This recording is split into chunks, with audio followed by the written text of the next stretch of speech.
So folks, I'd like to welcome you here today and thank you both, Gary and Tammy, for your time. I know everybody's very busy in the current climate that we're working, but we're here to have a discussion on and around the impact of drugs and alcohol within our communities. This is part of Failure Event 2021. And I'm so glad that you can take the time out to spend and have the conversation with us. So my name's Aileen McGuinness. I am the General Manager here at Bogside and Brandywell Health Forum. I work in the Triax area, but also we do citywide programs and we do programs across the north. Basically, our main objective is to improve health and well-being of people in our communities. I'd like you to introduce yourselves and maybe give us a wee bit of background about the work that you do within drugs and alcohol and addiction. So I'll start with yourself, Gary. You're first on my screen. Thank you, Aileen. So my name is Gary Rutherford, and I'm the founder and the project development manager of Arc Fitness. We are a not-for-profit recovery service for people who are struggling with substance misuse disorders. We use physical activity, lifestyle choices, counselling and therapy to provide a community-oriented approach to dealing with the problems associated with addiction. I am a registered mental health nurse, spent 2.5 years working with the Drug and Alcohol Service in the Western Trust, but also a personal long-term recovery myself from drug and alcohol use. So we have the lived experience and the professional experience for delivering the things that we do here. Brilliant, Gary, thank you. Tommy? Yes, Aileen, my name is Tommy Canning. I am currently the head of treatment here at Northlands Addiction Treatment Centre. Northlands has been operating in the city for over 40 years now, and the service has kind of long-standing history of delivering residential treatment for people that are living with addiction, and also for supporting and helping families that are living with someone that's dealing with addiction. I've been here as head of treatment since 2015, although I've been back and forwards with Northlands in different kind of roles over the last 20 years. Like Gary, I'm in long-term recovery. I came through Northlands 25 years ago as a resident, and I've come back to work here many times. So that's kind of where we're at the minute. Yeah, perfect. No, that's great.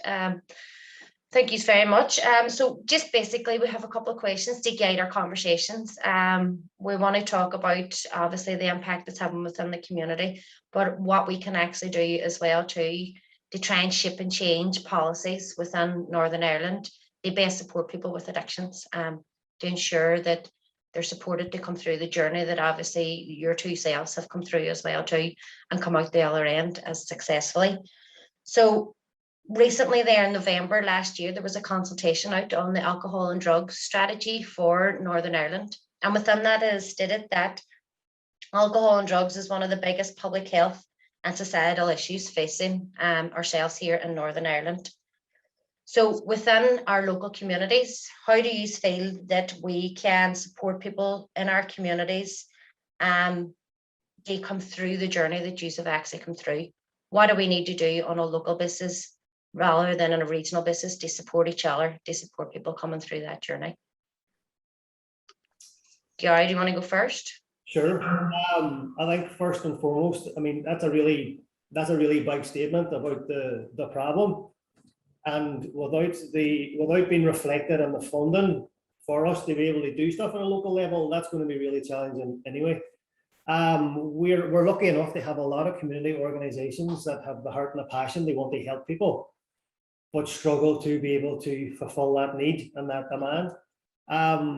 For me, I suppose, what do we need to be doing?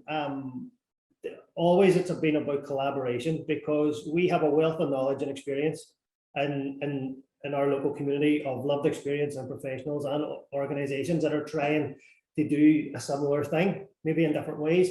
And they see, is there a way now that we can pull stuff together? Because addiction is complicated, recovery isn't easy. And you know, it used to be about getting someone sober, where now it's about actually how do we, yes, remain sober or abstinent, whatever terminology you want to use, but how do we start developing the capacity for improving lives, individual lives, families, and then communities? And it's a huge challenge, I think, and especially the way the trends in drugs and alcohol are at the moment. And I'm sure, Tommy, you're probably seeing that yourself.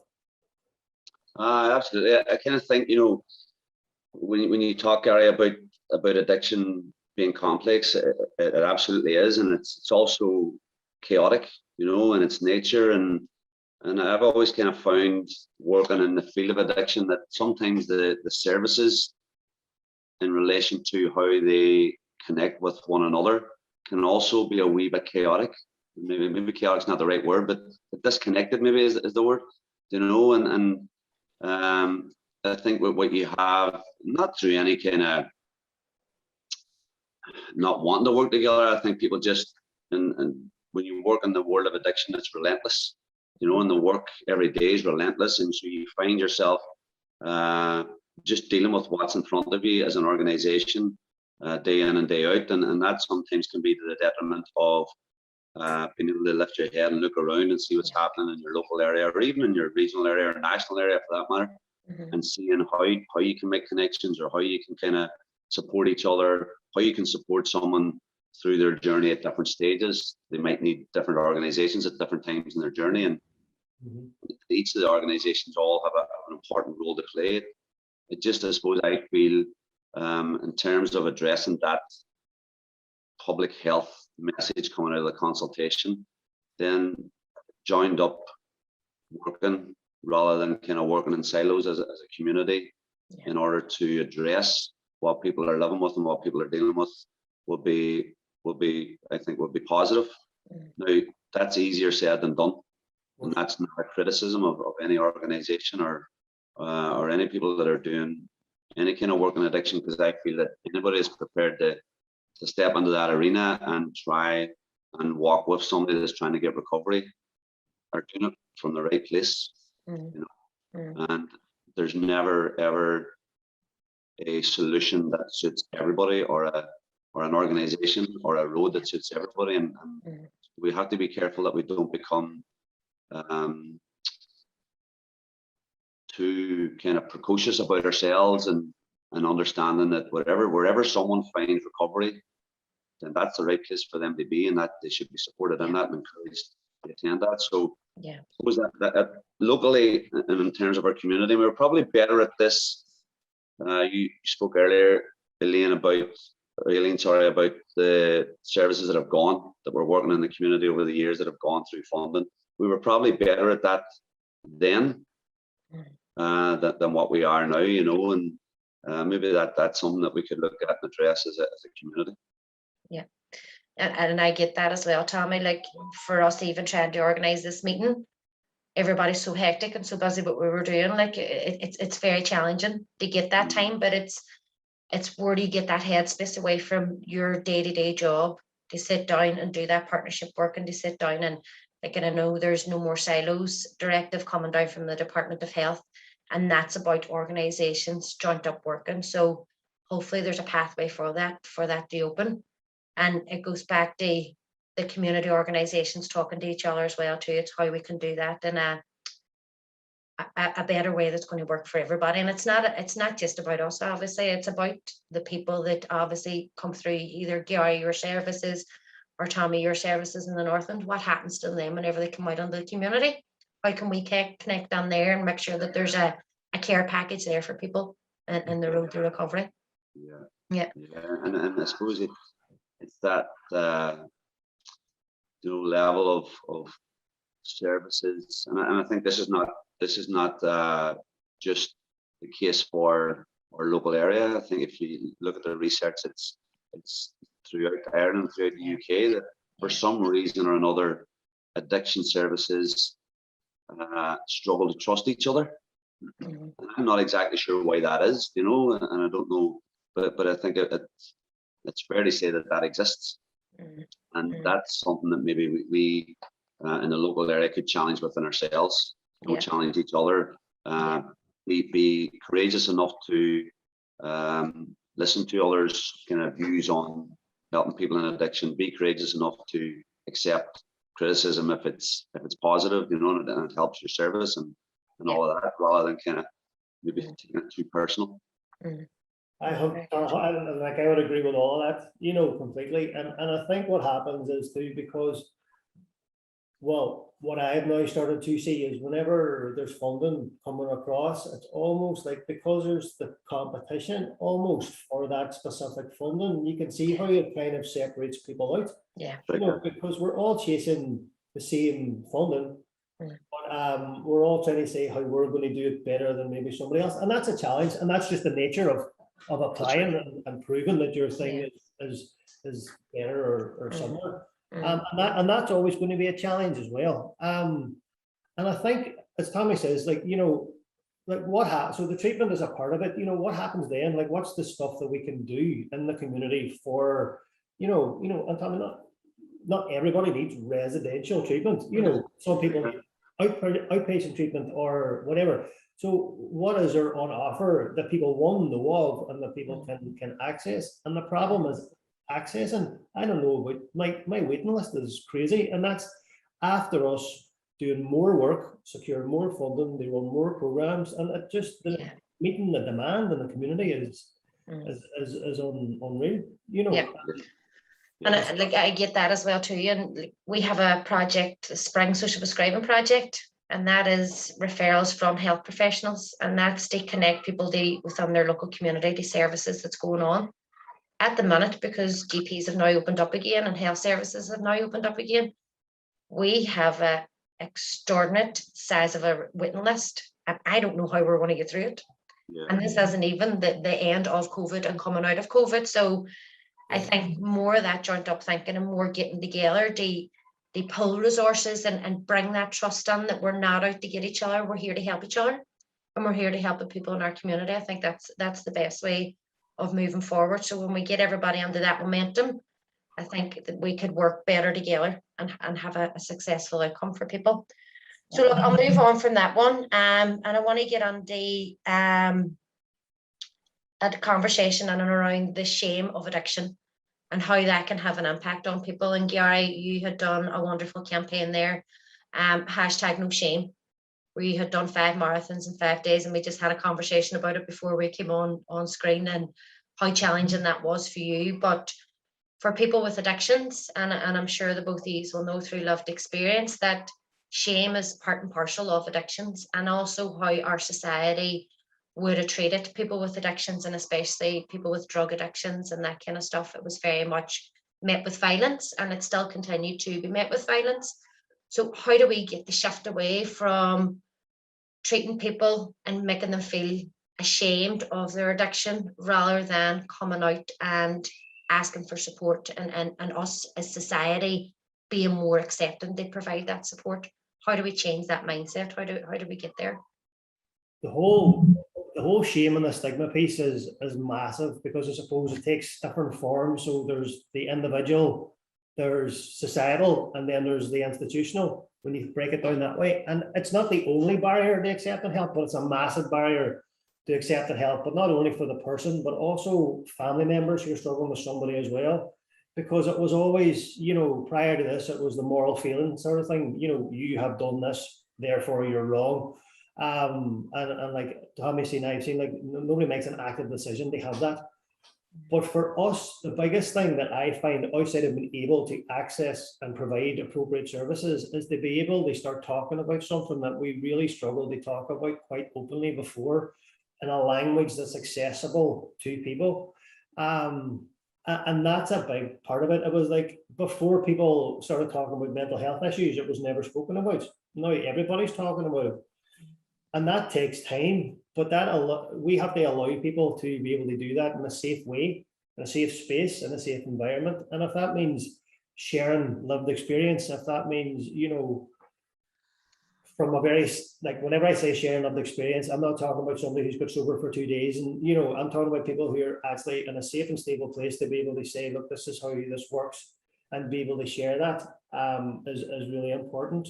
But working with families too is also really important, because, you know, a lot of times we expect them to know how to manage this, and they don't, you know, and we can't change that conversation without being involved in there.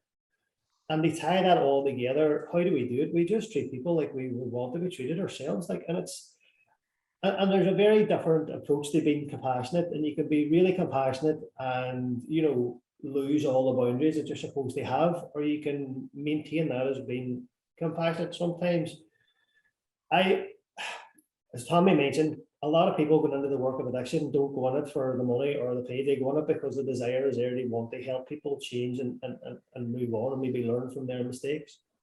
And we need to be able to facilitate those conversations better. So instead of the blame, like, here you are, this is where you're at. What do we need to do to move you forward? But in doing that, we'll provide the support to look at some of that stuff that has happened to get you on that road there. Yeah, thank you, Gary. Yeah,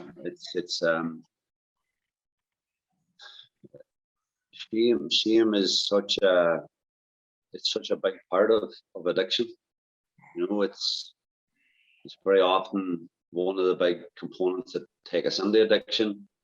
And then when we're in there and the places that our addiction takes us to and the decisions that we make in it and what we do to ourselves and the people around us, then just kind of compounds that shame even more. And so you get into a vicious cycle of using or drinking to remove shame and end up feeling more ashamed because you've done it again, or you've let people down again, or you've hurt people again, or and it's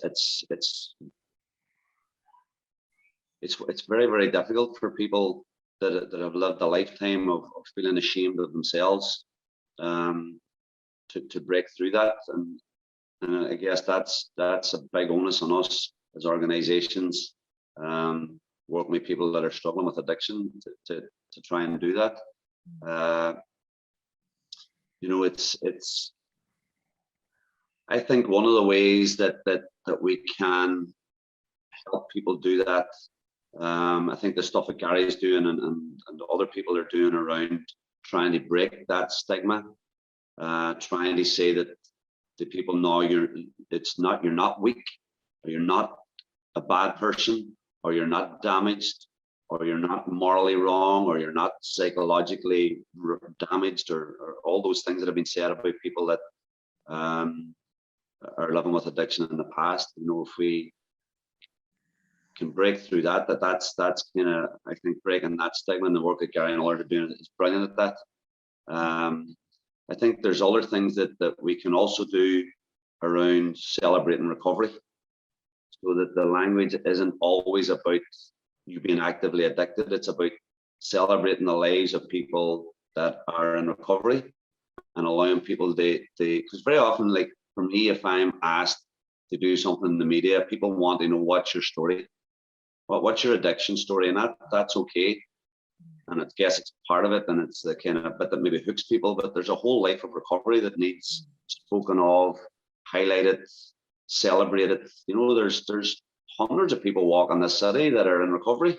There are thousands of family members that have had a different life experience because their parent or sibling or son or whatever has found recovery. So that the transformational ability of recovery is every bit as powerful as the kind of negative transformational kind of process of addiction. And sometimes I think we don't celebrate and talk about that enough. And that can help people that maybe, if you like, are on the other side of the kind of water, trying to cross and say, well, I can't see. You know that campaign, if you can't see it, you can't be it. That if I can't see people that have been where I am and are in recovery, then how do I ever know how to get there, or that it's even possible? And when you think about the massive work that the 12-step programs do, but it's all very anonymous and it's all very kind of closed, and I'm not being critical of that, I'm just saying it's then never seen. It's never celebrated outside maybe the family unit. And I think there's value in celebrating recovery. I know Northlands did a week-long event maybe 10 years ago that was around the celebration of recovery, and maybe now's the time for the city to do that again. Definitely. Sorry, and it's that hope piece, isn't it? Like, we have to display to people that change is possible, that like they don't always have to be that way. And like, how do you get that if you don't see others that have done that? And you're right, that kind of does need to be visible. Yeah. And like even in this conversation now, Tommy, whenever you had started off by talking about shame, and then started by saying, let's celebrate this. I felt a wee bit of positivity in the conversation whenever you were bringing that. And like, I'm seeing that on the likes of social media and Twitter and that kind of stuff, where people saying, I'm sober X amount years or days or whatever. And it's so, I wouldn't go past a comment like that and not like it, because I think that's an amazing achievement. I really, really do. And like, we run stop smoking programs here and across the north through the Alliance. And one thing that we do within that campaign is we put people on a poster. We put people on the back of the 3-day wall and say they are smoke free for the last 5 years, 2 years, whatever. So we're celebrating them success to show people that they can do it. And I do think that's something that we should look at doing here in our city, is celebrating the people that are walking through our society that have been through that journey. Absolutely, because and Gary will know this, it's people from all walks of life. You know, I have no doubt it would open people's eyes if they were to see the different types of people and the different places and lives that they come from that are finding recovery through Northlands and other places. And I know that there's a movement in Dublin that does a recovery walk in September, you know, through the city, and maybe that's an idea that, you know, that yeah, that's very public kind of very public message of recovery. As we were chatting before, whenever we come on, we do the jog in the bog to raise money for mental health services. Yeah. Let's do this for addiction and that kind of stuff, and see how we can tie in with people in our local area to really bring that positivity about it in this town. It's funny, Alex, I was thinking the same thing when you were talking. It's so the recovery walk, but if you really look, so there's a big recovery walk in Dublin, there's Scotland, and there's England, and like, we're not doing anything really. That's right. You know, and like, we have a massive population that are in recovery at some level, and it is massively visible. I think it's Faber, is it Faces and Voices of Recovery? I think they're the guys that run it. Yeah. Just run it. Let's, you know, organize something like something like that is hopeful. It's community focused. You're bringing people together. You're also support. It ties into a lot of those things. Yeah. Because it's not. I mean, look, the world of addiction's dark. You know, when you spend a lot of your time in the darkness, whether that's you as an addict or a family member, or even in the work, you know, you feel, you know, you just feel for the people that don't make it, and people die, and people become unwell again, and it's that sore, you know what I mean? That's not like you don't feel that, but that's where the focus on it when we talk about addiction is a lot of times. And I just think, you know, there's room there for hope. Yeah. There's room there for positivity. There's room for celebration. There's another story to tell. Yeah, and I think whenever I was thinking about doing this as well too, it's like, I don't want it to be all the negative, and all the negative is what is around addiction. And I want to try and bring positive stories out throughout this as well too. And I want to see how we can work better together and bring better outcomes for people and that kind of stuff. So that's really the direction of travel that I wanted to take this in. Yeah. So one, we're going to all organise a walk together with other people involved as well too. So we'll get a working group on that at some stage. But then, like, the follow on from that is, I had done a wee bit of research there this morning in and around Portugal and their change in their policies and how they are actually dealing with drug addiction. And in 2001, they decriminalized every drug that was involved in their society. So now what they have found from that is, obviously there's a reduction in drug issues and drug use. There's a reduction in drug overdose, HIV and hepatitis infection. And just in general, the drug related criminology has reduced within their society.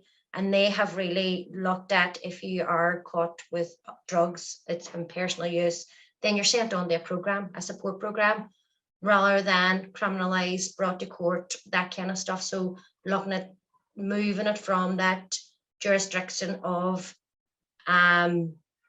maybe fines, maybe imprisonment and that kind of stuff. So there's a real massive shift in their society, and what they've actually done, and it kind of ties into that no shame that we were discussing, is they've educational programs for young people and looking at how society treats people with addictions. So they have really made a big shift and made a big impact. I feel that's something that could be done here as well too, because whenever you look at Northern Ireland and you look at the legacy of the troubles that we have prescriptive medication that's bought online, all is playing into how people are dealing with their coping mechanisms of dealing with troubles from the past, trauma from the past. So do you think there's something in and around that we should be looking at as a society or as a government moving forward, saying the new strategies out for consultation, or was out? It's a really complicated piece of work. I think the difference between Portugal and us is they got to the point where they recognized this has to change, so something has to change, and they were prepared to do that. I mean, I think they had a massive heroin issue, and that was massively wiped out. I think it's a challenge, because I don't think us as a culture are ready to embrace anything like that, which is hard. Yeah, I think it would help. Decriminalization will help on a lot of different levels. Okay, so will it stop people using? No. Will it stop violence? Potentially. Will it stop people becoming addicted to substances? No. It depends what's going on with the individual and stuff at the time. But I think what it shows is an openness to try something and see if it works. And I know even like drug consumption rooms, like if you were to take somewhere, we have a heroin issue, there's heroin in Derry. Like if we were to be able to look at, is there another way to approach that apart from how we've approached it, to be able to harm reduce before we can look about doing anything else? But I think everything was just so closed off to the idea of it. But also Portugal had that infrastructure to be able to say, right, so you're now going to go to a drug and alcohol counsellor as a result of this conviction. And if that came on now, we can't even cope with people who want the help just now. Yeah. So it's a massive piece of work, and it's definitely going to take lots of different conversations at lots of different levels, but I don't think it should be off the table. I think it should be an open conversation. I would agree. I think sometimes the Portugal's put out there as a kind of benchmark, and look, they've done incredible work, but there's many differences between Lisbon and Derry, and you can imagine a safe injecting room in Derry, so which community is prepared to have it? Which community is prepared to have somewhere where people are going into injecting? What does that mean? How do you get into it without being seen by people that are going to then come and knock your door later that night? So you have all that to contend with. And I'm not sure if Portugal have decriminalized all drugs. I'm not sure if that's the case. And I genuinely mean I'm not sure.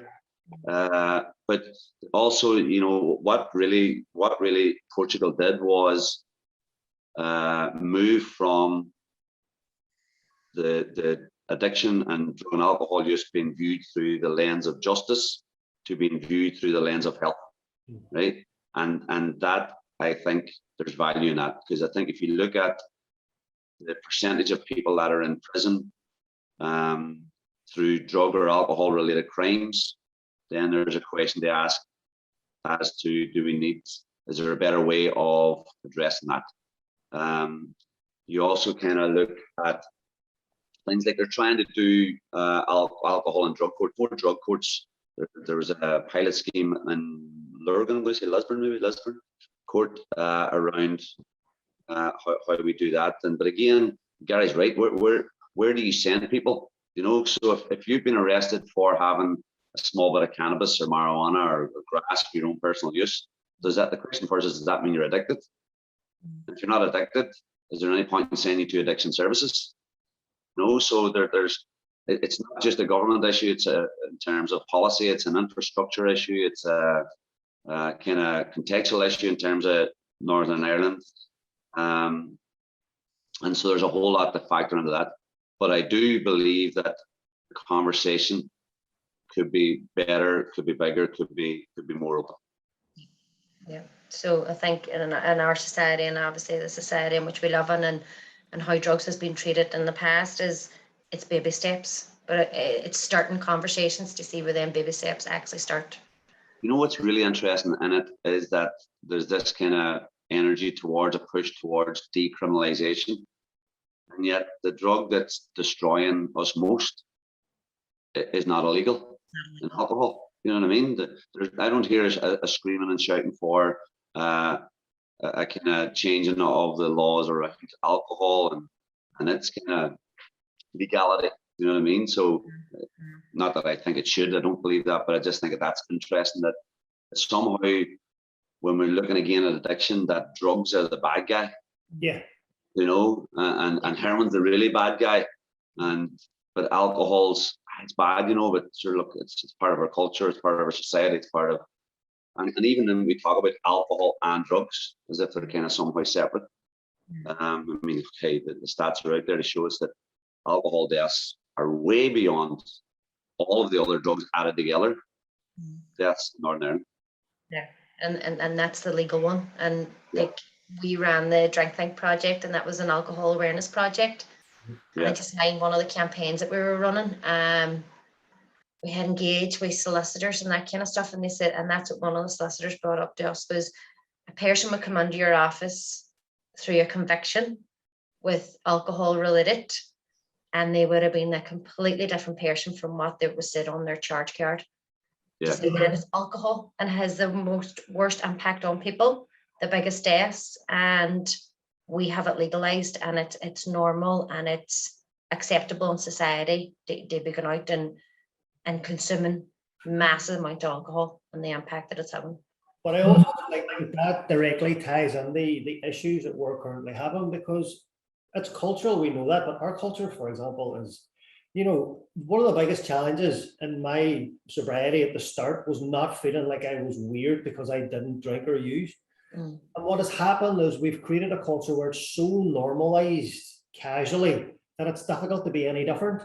And that's where the education and the conversation and all that sort of stuff, like where is a safe place for someone to go who chooses not to use drugs or alcohol? Yeah.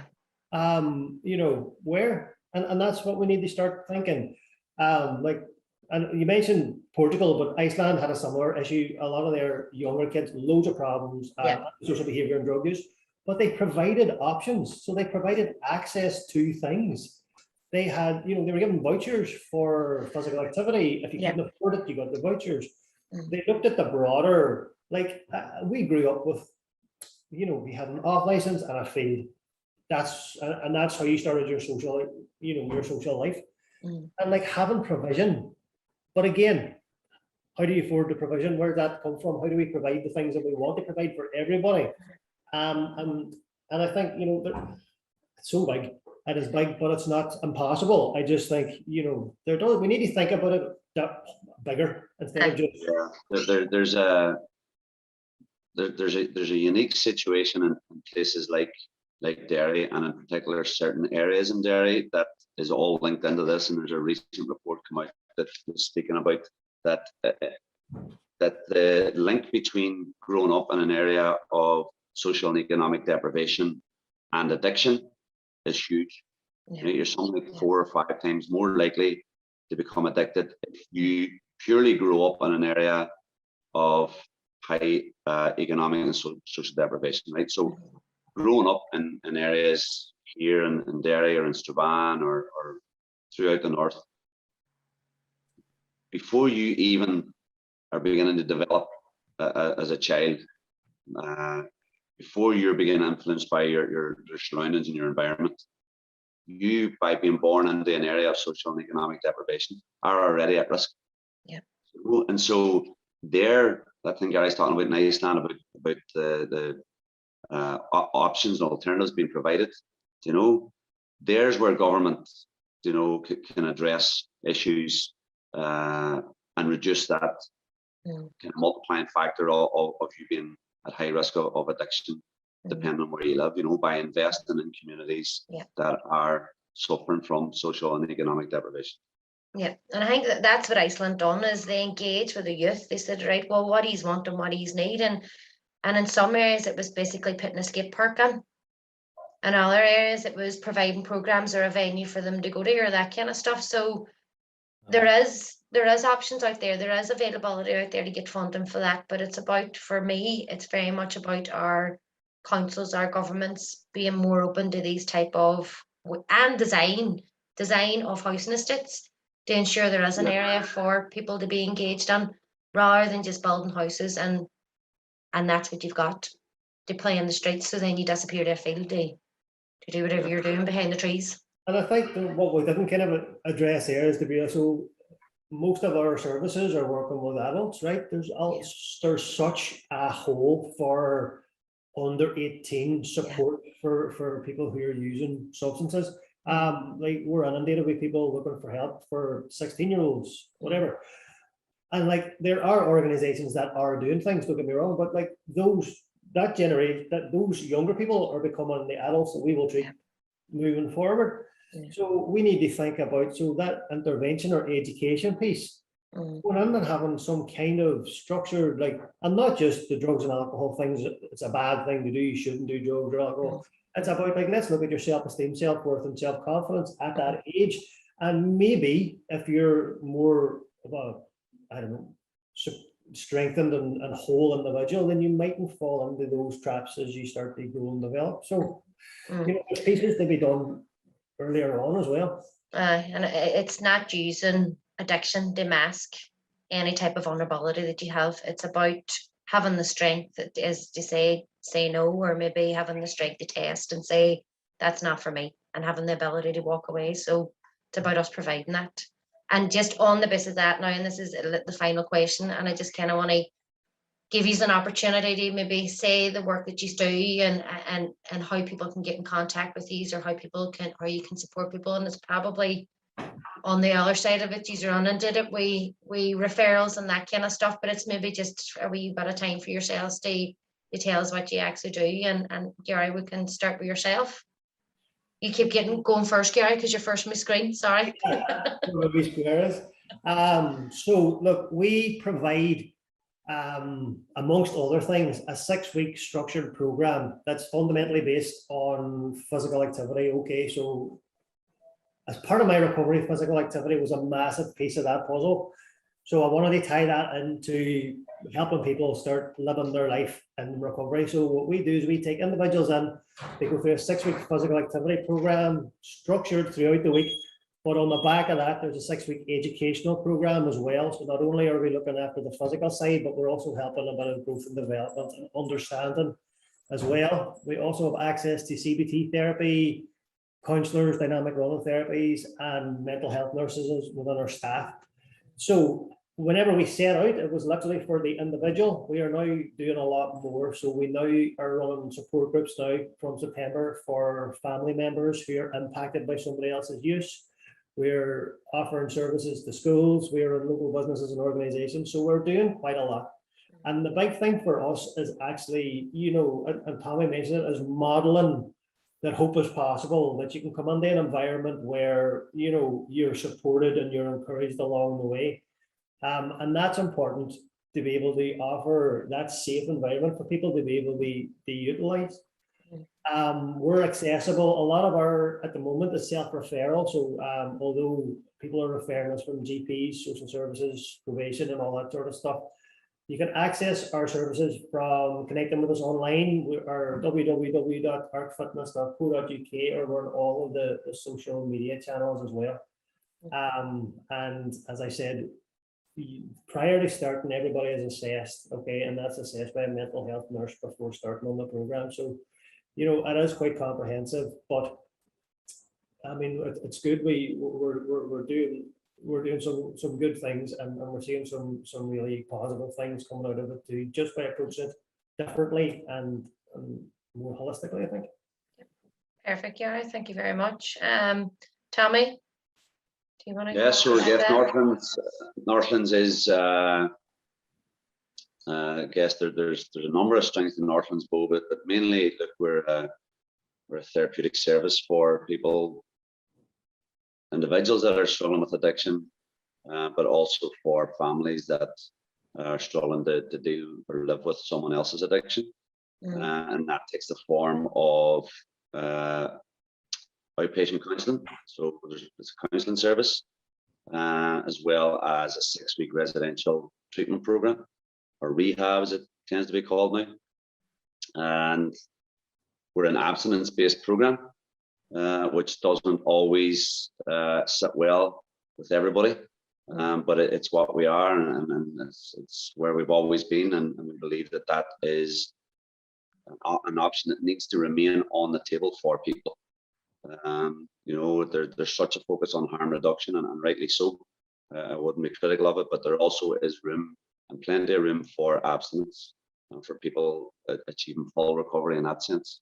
We also offer things like information sessions for people. That is a 4-week program around information and education about the different stages of addiction and the different kind of components of it, and it can help in terms of preparation for residential treatment, or it can be a great tool actually for families that are trying to understand or get a head around addiction arriving in their home.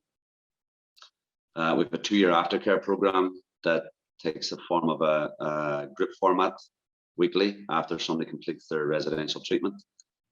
And that's what we do. You know, we did a whole lot of other stuff in the community before, but that's all been reduced down in, and we kind of come in on ourselves and focus purely on treatment. Yeah. Our referral process is straightforward. It's a phone call, and we kind of stand strong on that people can pick up the phone and make a phone call and say, I need to speak to somebody.